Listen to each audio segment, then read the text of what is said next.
신약성경 첫 장입니다. 마태복음 1장 16절에서 17절까지 제가 봉독해 드리도록 하겠습니다. 마태복음 1장 16절에서 17절입니다. 야곱은 마리아의 남편 요셉을 낳았으니 마리아에게서 그리스도라 칭하는 예수가 나시니라. 그런즉 모든 대수가 아브라함으로부터 다윗까지 14대요 다윗부터 바벨론으로 사로잡혀 갈 때까지 14대요 바벨론으로 사로잡혀간 후부터 그리스도까지 14대더라. 아멘. 이 시간 시온 찬양대에 찬양 읽겠습니다.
아멘.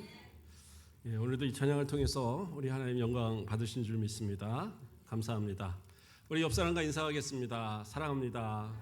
환영합니다. 잘 오셨습니다. 반갑습니다. 그래요. 아이고, 오늘 또 성탄절이 가까우니까 추워져요. 아마 눈 내리려고 부르는 게 아닐까 생각도 해봅니다. 저는 어려서 이 남쪽은 눈이 잘 안 오시잖아요. 근데 저는 위쪽에 있었으니까 겨울 되면 눈이 참 많이 왔어요. 눈을 밟으면서 새벽송 다니고 했던 기억들이 많이 납니다. 그리고 눈 내리면 또 눈길을 헤치면서 또 새벽 예배, 성탄 새벽 예배 가고 그랬던 기억이 나는데 비가 오든 눈이 오든 또 하나님 앞에 예배하는 것이 또 감사로 예배하는 것이 우리의 본분인 줄 알아요. 또 성탄이 얼마 남지 않았습니다. 오늘은 성탄 주일로 우리가 지키는 것이고요. 성탄절 또 25일 날 새벽과 또 11시 오전 예배가 있어요. 성도들 다 오셔야 되고 아이들도 다 데리고 오셔야 되고 청년들도 어디 뭐 데이트하러 간다 그러면 멱살을 잡아서라도 끌고 와서 오늘은 하나님 앞에 예배하는 날이다 가르쳐 주셔야 되는 거예요. 자, 오늘 우리 함께 말씀으로 함께 은혜 받고자 합니다. 오늘 말씀의 제목은 예수가 나시니라입니다. 성탄절 방금도 잠깐 얘기를 했지만 과거와 다르게 참 성탄절이 갈수록 좀 조용해지는 것 같습니다. 코로나 그 시절을 지나면서 조금 더 심해진 것도 같고요. 길가에 캐롤이 들리지 않은 지가 오래된 것 같아요. 상점의 밀집 지역을 지나다녀도 캐롤이 들리지 않아요. 옛날에는 저 사람들이 예수님도 안 믿는데 뭐 그렇게 맨날 영광 부르고 그러냐 했는데 또 안 들리니까 섭해요. 그런 생각도 좀 들고 추기도 상가들 지나가면 막 오색 그 찬란한 이 추리들이 쫙 있고 그랬는데 요즘엔 그런 것도 별로 없어요.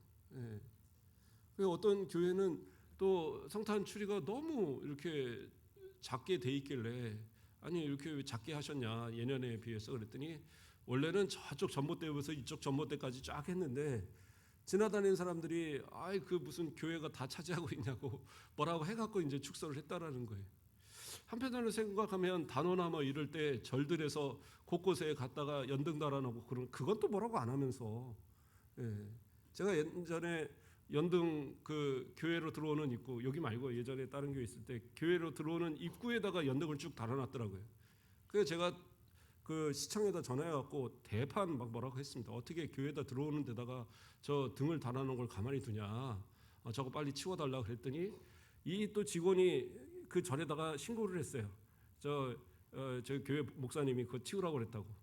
그래갖고 그 절에 다니는 사람이 전화 와갖고 너리 두고 보자고 막. 근데 어쨌든 교회 이런 장식도 이제 점점 없어지고 뭔가 좀 이렇게 푹 가라앉은 듯한 느낌이 있어요. 그래서 저는 좀 그런 성탄이 됐으면 좋겠다는 생각을 했었거든요. 예전에.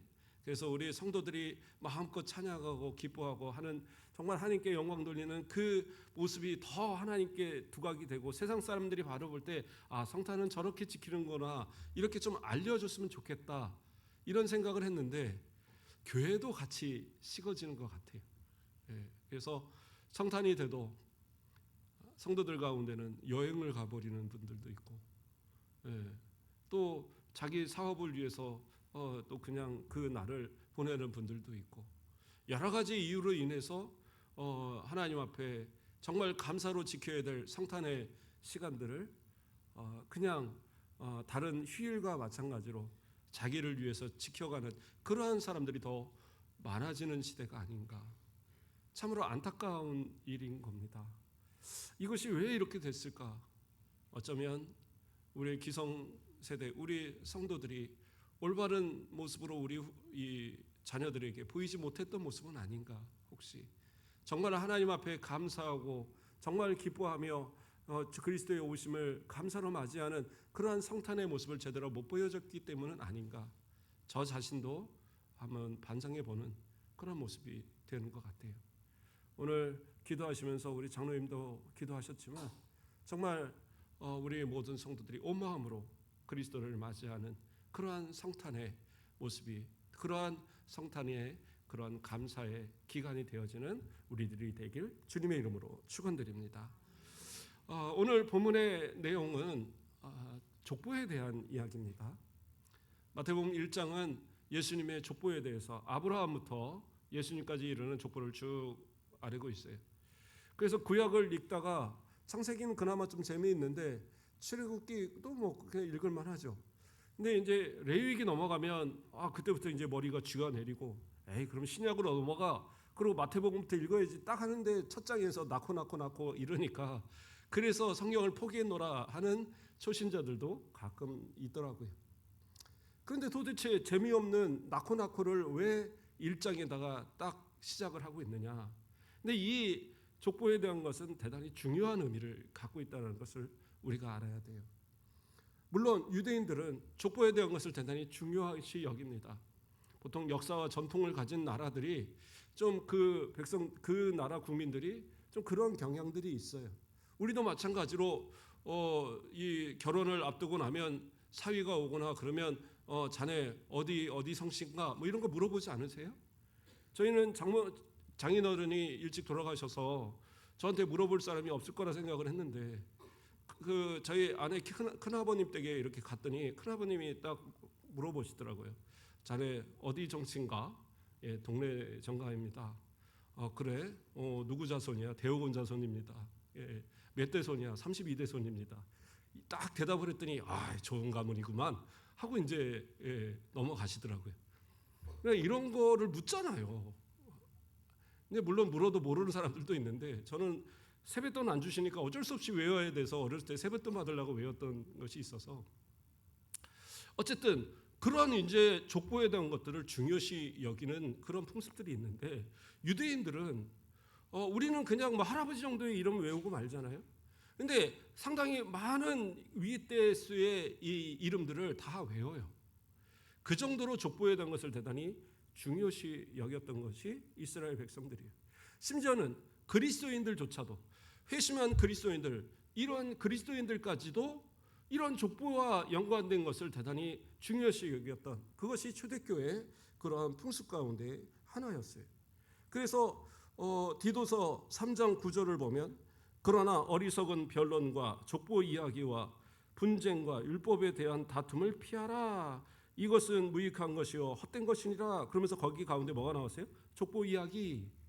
그러니까 이 족보 이야기는 물론 유대인들의 어떤 혈통적인 이 족보를 이야기하는 것일 수도 있겠지만, 그러나 여기서 말하고 있는 것은 좀 특별하게 그리스도인들이 말하는 거잖아요. 그리스도인들이 좀 특별하게 여기는 이 족보를 이야기하는 거예요. 그래서 이 족보에 대한 습관을 신앙까지 갖고 와서 자기는 신앙의 그런 위대한 인물들, 위대한 선지자들이 영적으로 자기와 연관되어진 그러한 이 족보 안에 들어있다, 그런 영적 계보를 만들어 갖고 막 이야기하는 이런 사람들이 있었다라는 거예요. 심지어 천사들까지도 그 등급을 매겨 갖고 나를 수호하는 천사는 내가 천사들 가운데도 훨씬 높은 천사야, 뭐 이런 식으로 그런 개념을 가지고 싸우기까지도 했다고 그러더라고요. 그런 정도로 이때는 참 무지한 면도 있었지만, 신앙의 어떤 그러한 모습에서 잘못된 습관들을 그대로 가져오는 그러한 좀 악습도 있었던 거예요. 그런데 오늘 본문에서 이야기하고자 하는 이 족보는 그러한 족보가 아니에요.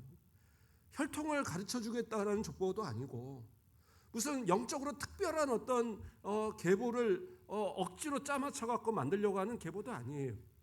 이것은 실제적으로 아브라함부터 예수님에까지 이르는 족보를 쭉 나열한 것인데, 물론 중간에 생략된 사람들도 있어요.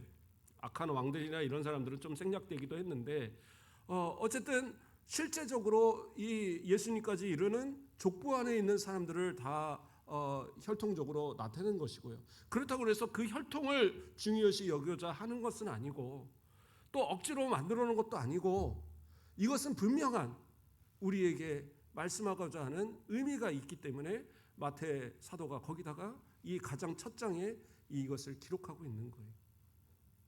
그럼 첫 번째 의미가 어떤 의미를 갖고 있을까? 1장 1절을 한번 볼까요? 가장 시작에 뭐라고 얘기합니까? 아브라함과 다윗의 자손 예수 그리스도의 계보라. 그러니까 예수 그리스도의 족보라는 얘기예요. 그런데 뭐라고 나와요? 아브라함과 다윗의 자손 예수 그리스도. 예수 그리스도는 아브라함과 다윗의 자손으로 오셨다라는 것을 강조하고 있어요. 이것은 뭐냐면 바로 예수 그리스도가 이스라엘 백성들이 오랫동안 기다리던 그 하나님의 언약의 성취자로 오시는, 메시아로 오신 성취자로 오신 분이라는 사실을 강조하고 있는 거예요. 아브라함과 하나님께서 언약을 맺으셔서 이스라엘의 이 건국을 이루셨잖아요. 그 아브라함과의 언약, 그리고 다윗의 언약을 통하여서 영원한 왕권이 끊이지 않겠다라고 약속하셨잖아요. 그래서 이 두 약속을 통하여서 이 이스라엘 백성들은 이 두 약속을 이루실 메시아가 오실 것에 대한 기대를 하고 있었어요. 조금 더 자세히 좀 살펴보면, 아브라함에게는 하나님께서 어떠한 약속을 하셨습니까? 아브라함의 일상 동안 하나님께서는 3번의 약속을 하셨어요. 12장에 처음 부르실 때에, 그렇죠? 내가 지시할 땅으로 가라고 말씀하실 때에 뭐라고 그랬어요? 그때 이 많은 그 민족을 이루게 하고, 너는 복이 될 것이다, 너로 인해 많은 사람들이 복을 받을 것이다, 많은 민족이 복을 받을 것이라는 그런 약속을 해주셨어요.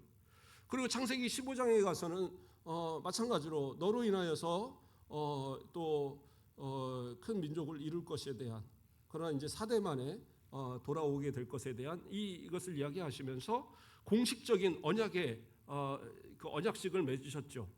지난주 오후 시간에 우리가 좀 배웠었지만 이 각 짐승들을 이렇게 쪼개놓고 말씀하신 짐승들을 쪼개놓고 횃불 같은 것이 그 사이를 지나감으로 인해서 당시에 고대의 그 언약식을 그대로 보여주시는 그러한 모습을 통해서 아브라함에게 확실한 약속을 하신 그런 장면이 나와요.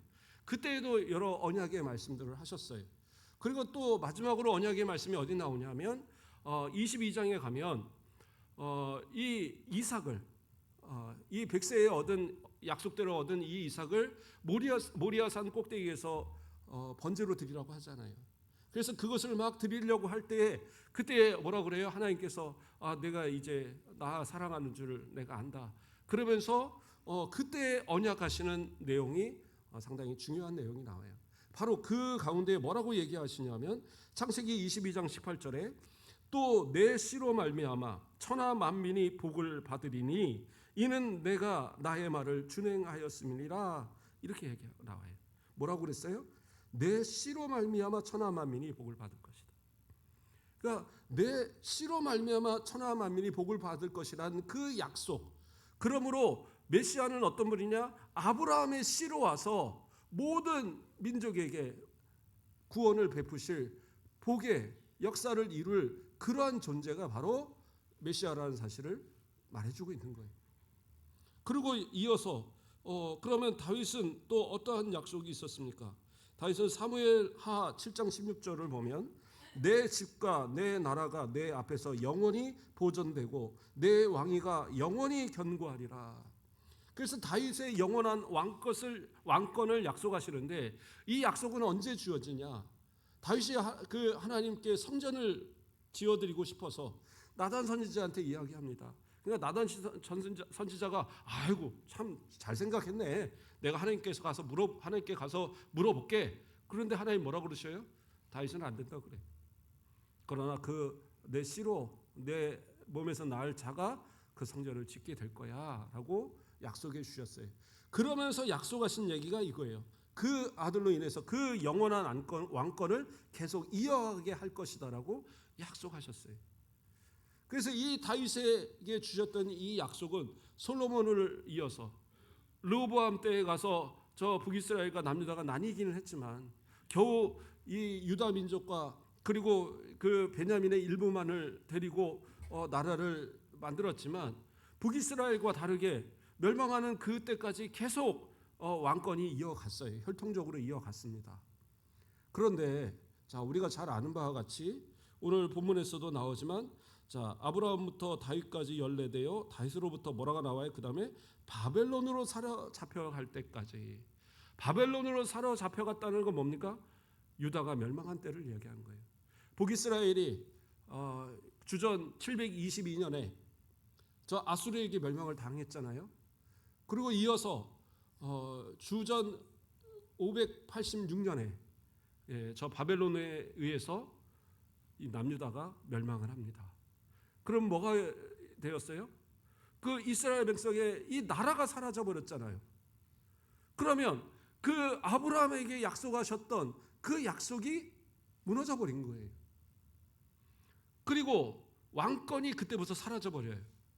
바벨론에서 돌아와서 나라를 다시 세울 때도 제사장은 회복이 되었지만 왕은 회복이 되지 않았습니다. 예수님이 오실 때까지도 이 나라에 왕은 없었어요.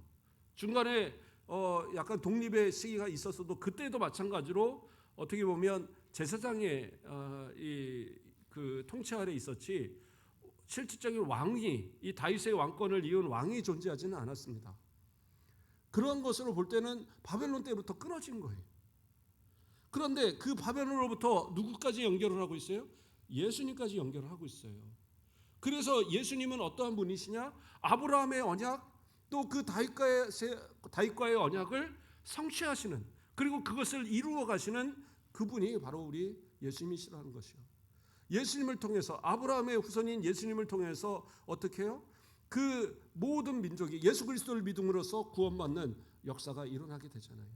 그러니까 우리도 예수 그리스도를 믿는 은혜가 주어진 거예요. 그리고 또 예수님은 어떤 분이세요? 영원한 왕권을 가지신 그리스도시잖아요. 그래서 그 영원한 왕권을 지금도 행사하고 계셔요. 그래서 예수님은 우리의 영원하신 왕이신 거죠. 바로 그 언약을, 이들이 고대하고 고대하던 메시아로서의 언약을 성취하시는 분이 누구냐? 우리 예수님이시다라는 거예요. 이 족보를 볼 때 이방인들은 이거 무슨 낳고가 이렇게 나와 재미없다라고 할지 모르겠지만, 마태는 유대인들, 그리스도인들, 흩어져 있는 유대인 그리스도인들에게 이것을 전하고, 그리고 예수를 믿지 않는 그들에게도 예수님에 대해서 올바로 알게 하기 위해서 유대인들을 중심으로 전했던 것이 이 마태복음이거든요. 그러다 보니까 유대인들은 바로 이 1장을 딱 볼 때 이해가 되는 거예요.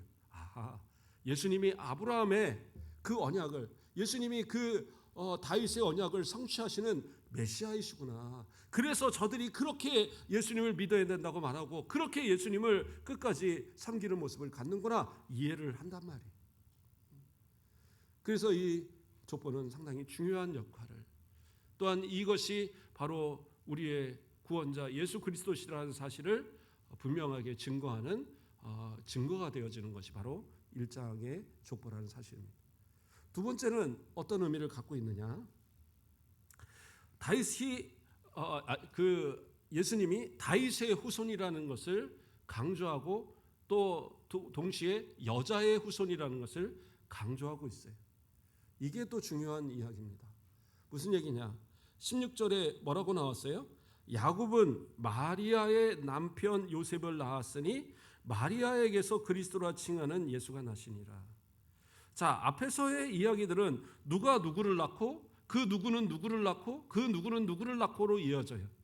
근데 이 마지막 16절에서는 야곱은 마리아의 남편 요셉을 낳았으니 하고 끊어져요. 그리고 마리아에게서 그리스도라 칭하는 예수가 났다, 이렇게 나와요. 요셉이 마리아를 통해서 예수를 낳았다라고 말하지 않고, 요셉에서 끊어지고 요셉을 낳았으니 그러고 끊어지고 마리아에게서 그리스도라 칭하는 예수가 났다라고 나와 있어요. 그러면 이것은 어떤 의미를 갖느냐? 요셉의 그 육신의 아버지인 요셉을 이야기하는 것은 예수 그리스도가 공식적으로, 법적으로 저 아브라함과 다윗의 계보를 잇는 그 족보의 계승자라는 것을 인정하고 있는 거예요.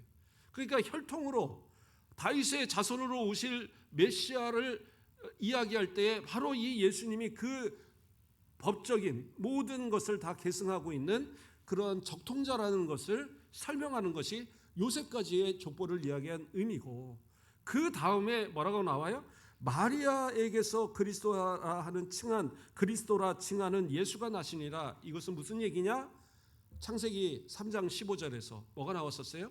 뱀의 머리를 상하게 할 아담과 하와를 범죄하게 만들어서 하나님과 끊어지게 만들었던, 원수되게 만들었던 그 뱀, 사단 마귀의 머리를 깨부실 그 여자의 후손이 누구냐? 예수 그리스도라고 말하고 있는 거예요. 그렇기 때문에 마리아에게서 나았다라고 설명하고 있는 거예요. 아니, 그러면 이게 무슨 그러한 이야기입니까? 그래서 바로 이어서 18절에서부터 누가 나와요?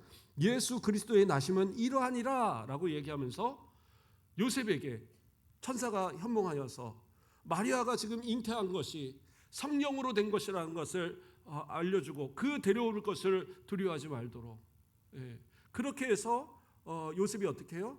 예수님을 낳을 때까지 동침하지 않으므로, 예수님은 성령으로 잉태되었다는 사실을 분명하게 증거하고 있는 것이 바로 이 모습이에요.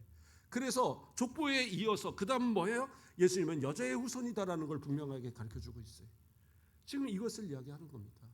그래서 이스라엘 백성들이 고대하던 그러한 혈통적인 메시아뿐만 아니라 예수님은 어떠한 분이시냐? 창세기 3장 15절 가장 첫 은혜 언약에 행위 언약을 깨뜨렸던 이 아담과 하와한테 은혜 언약으로서 정말 그들이 어떤 노력이나 수고가 아닌 오직 하나님께서 사랑하셔서 독생자 예수 그리스도를 보내셔서 예수 그리스도를 통하여 뱀의 머리를 상하게 하시는 그러한 역사가 예언되어진 그것을 어떻게 해요? 성취하셨다라는 거예요. 그게 예수 그리스도시다라는 겁니다. 그런데 우리가 여기서 또 잘 눈여겨봐야 되는 부분이 뭐가 있느냐? 자, 17절에서 뭐라고 나왔었어요? 그런즉 모든 대수가 아브라함으로부터 다윗까지 14대요. 또 다윗부터 뭐예요? 바벨론 사로잡혀갈 때까지 14대요. 바벨론으로 사로잡혀간 후부터 그리스도까지 14대라 이렇게 나오잖아요. 이게 뭐예요? 14를 반복하고 있어요. 그러니까 이 14라는 의미가 어떤 큰 의미를 갖고 있다라는 거죠. 그러니까 기본적인 이 의미 속에서는 7은 완전수잖아요. 7은 완전수라고 성경에서는 여러 곳에서 이제 많이 이야기합니다.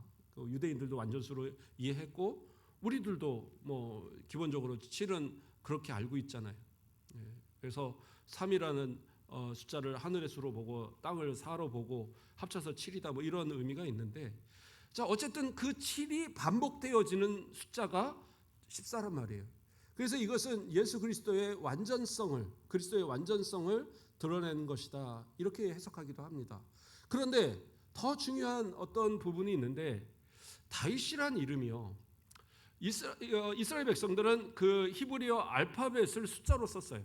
숫자로 썼습니다. 그래서 알레프는 1로 쓰고, 베트는 2고, 김멜은 3이고, 달렛은 4고, 와우는 뭐 그 다음에 이제 제가 써왔는데 다 헷갈려서, 자 5는 해고, 6은 바우 또는 이제 바브라고 읽는데, 7은 자인, 8은 헤트, 9는 테트, 10은 요드, 그 다음부터는 또 20, 30, 40, 50 이렇게 나가고, 그 다음 또 이제 100, 200, 400까지 이렇게 해서 22개의 자음이 다 숫자가 매겨지는데, 자 그러면 이 디귿, 우리가 생각하는 디귿, 달렛은 4거든요.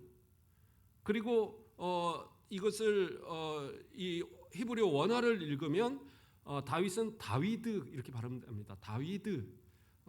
그래서 이것이 독일어나 이렇게 와서는 다비드 이렇게 발음이 바뀐 건데, 현대 히브리어에서도 다비드로 발음한다고 하더라고요. 그런데 고대 언어에서는 이제 다위드로 발음이 됐어요. 가운데가 W.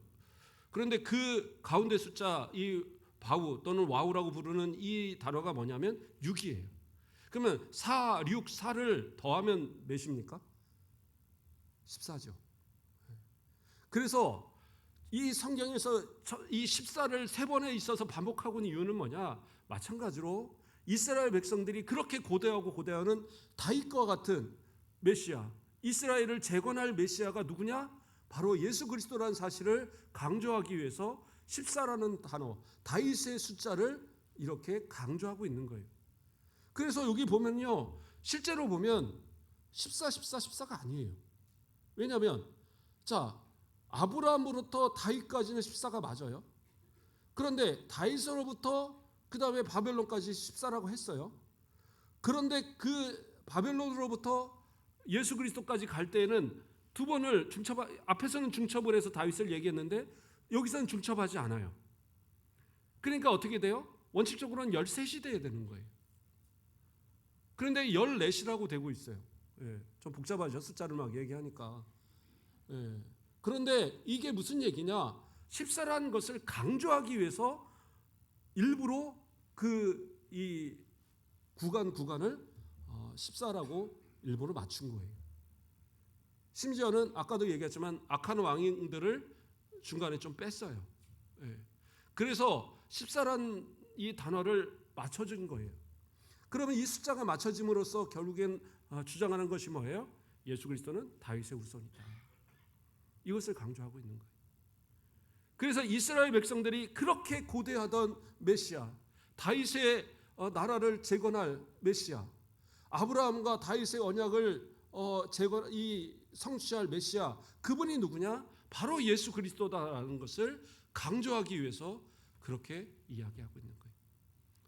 그러니까 이것은 구약의 예언의 성취이고, 또 이 온 세상을 구원할 구원자로서의 바로 그 언약을 성취하실 바로 예수 그리스도라는 사실을 정말로 이 강조하기 위해서 마태는 이 자리에 이 가장 첫 번에 이것을 갖다 기록하고 있는 거예요. 그러니까 이것을 볼 때 유대인들은 이해할 수밖에 없는 거죠. 인정할 수밖에 없는 겁니다. 그래서 이 족보를 기록한 것은 대단히 중요한 의미를 갖고 있어요. 우리가 성탄을 맞이하면서 예수님의 오심이 어떤 의미를 갖고 있느냐? 우리는 이것을 통해서 생각하고 또 되새겨야 되는 거죠. 근데 또 하나, 하나만 더 살펴봅니다. 자, 여기서 보면 또 하나가 누가 나오냐? 마태복음 1장 5절을 보면 뭐라고 나옵니까? 살몬은 라합에게서 보아스를 낳고 보아스는 루드에게서 오벳을 낳고 오벳은 이새를 낳고 그리고 이새는 누굴 낳아요? 다윗을 낳았죠. 그렇죠? 그러면 자 봅시다. 여기서 어떤 여인이 나왔어요? 라합이 나왔고 룻이 나왔어요. 라합과 룻은 이방인들입니다. 유대인들이 아니에요. 라합은 누굽니까? 여리고성에서 그 정탐꾼 2명을 숨겨주었던 그리고 살려주었던 그 사람이 누구예요? 그게 라합이잖아요. 성경은 그 라합을 기생이라고 표현하고 있어요. 원어의 뜻 자체가 기생도 많이 순화시킨 거예요. 창기들입니다. 창기들. 그런데 그러한 슬 팔고 몸 파는 여인이었지만 그가 이방인의 여인에도 불구하고 그는 누구예요? 하나님을 올바로 알았어요. 하나님이 어떤 분인지를 알았어요. 여호수아 2장 11절을 보면 우리가 듣자 곧 마음이 녹았고 너희로 말미암아 사람이 정신을 잃었나니 너희의 하나님 여호와는 위로는 하늘에서도 아래로는 땅에서도 하나님이시리라. 무슨 얘기예요? 하나님만이 참신이다. 너희가 믿는 하나님이 참신이라는 건 나는 알기 때문에 두려웠기 때문에 이 모든 이 성의 사람들이 다 두려워하고 있지만 나는 그 하나님을 진짜 믿고 있기 때문에 나는 너희 살려주는 거야. 지금 그 얘기하고 있는 거예요. 하나님께서는 그 믿음을 보시고 이 두 정탐꾼을 통해서 여호수아에게 알려지고 여호수아가 바로 그 여리고성 이 모든 것을 다 쓸어버리고 하나도 남기지 않고 다 하나님께 돌려야 되는 그 안에서 아간이 그 보석 훔치고 그 옷 한 벌을 갖다 훔쳐갖고 갖다 숨겨놨다가 쓰지도 못하고 그것으로 인해서 아간이 죽었잖아요. 그랬는데 이 라합은 그 여리고성에 있었음에도 불구하고 어떻게 해요? 하나님의 은혜로 그는 살았어요. 그냥 사는 것으로 끝난 게 아니에요. 그 이방인의 여자로 그 가나안 족속의 여자로 여리고성에 살면서 몸을 팔고 술을 팔고 그러면서 웃음을 팔며 살던 그가 결국엔 그와 그의 가족들을 살리고 결국엔 어떻게 해요? 예수님의 족보 안에 들어가는 이 누구와 결혼했어요? 살몬이라는 사람과 결혼하여서 살게 된 거예요. 그래서 많은 학자들이 이 살몬은 아마도 그 성에 들어갔던 두 정탐꾼 가운데 한 사람일 것으로 추정을 합니다. 그래서 이 이방 여인이고 전혀 구원받을 자격도 없고 어떻게 보면 직업으로나 행동으로나 전혀 하나님 앞에 그 예수 그리스도의 족보 아래 들어올 만한 그러한 자격 없는 그였지만 어떻게 해요? 하나님을 믿고 믿음으로 설 때에 하나님께서 그를 그 여리고에서 구원하실 뿐더러 예수님의 족보 가운데 바로 살몬과 결혼해서 그 다음에 누구를 낳아요? 보아스를 낳았어요. 보아스가 또 누구의 남편이 됩니까? 룻은 누구예요? 나오미. 그 나를 마라라고 부르라 막 했던 나오미 있잖아요. 그 가족이 베들레헴에 그 가뭄이 드니까 어디로 이주를 했어요? 모압으로 이주를 했습니다. 모압으로 이주를 해서 거기서 지내고 있었던 거예요. 그랬는데 어떻게 해요? 거기서 남편을 잃고 두 아들도 장가를 가서 며느리를 이 룻과 오르바를 얻었는데 두 아들도 다 죽었어요. 이제 과부 셋이서 살다가 이제 도저히 이 나오미가 안 되겠으니까 나 고향으로 돌아갈랜다. 고향에 이제 가문도 끝났다니까 나 돌아갈 테니까 너희도 니네 집으로 돌아가고 고향으로 돌아가서 니네 신들 섬기면서 니네 살아 고생했어. 그러니까 어떻게 해요? 둘이 아닙니다. 우리는 어머니를 따르겠습니다. 그러니까 아주 모질게 너네 빨리 가. 그리고 이제 쫓아버렸죠. 그런데 어떻게 오르바는 눈물을 훔치면서 어머니 만수무강하세요. 그리고 이제 자기 집으로 갔어요. 근데 룻은 뭐라고 합니까? 룻은 절대로 안 떠나겠다고 합니다. 그러면서 룻이 뭐라고 그랬어요? 룻기 1장 16절에서 17절을 보면 룻이 이르되 내게 어머니를 떠나며 어머니를 따르지 말고 돌아가라 강권하지 마옵소서. 어머니께서 가시는 곳에 나도 가고 어머니께서 머무시는 곳에서 나도 머물겠나이다. 어머니의 백성이 나의 백성이 되고 어머니 하나님이 나의 하나님이 되시리니 어머니께서 죽으시는 곳에서 나도 죽어 거기 묻힐 것이라. 만일 내가 죽는 일 외에 어머니를 떠나면 여호와께서 내게 벌을 내리시고 더 내리시기를 원하나이다 하는지라. 이게 그냥 단순하게 어머니를 간절히 따르겠습니다라는 소리가 아니에요. 뭐라고 얘기하고 있어요? 어머니의 하나님이 나의 하나님이 되신다라고 얘기하고 있어요. 모압은 그모스라는 신을 섬겨요. 그리고 이방의 여러 그 신들을, 잡신들을 섬기는 국가입니다.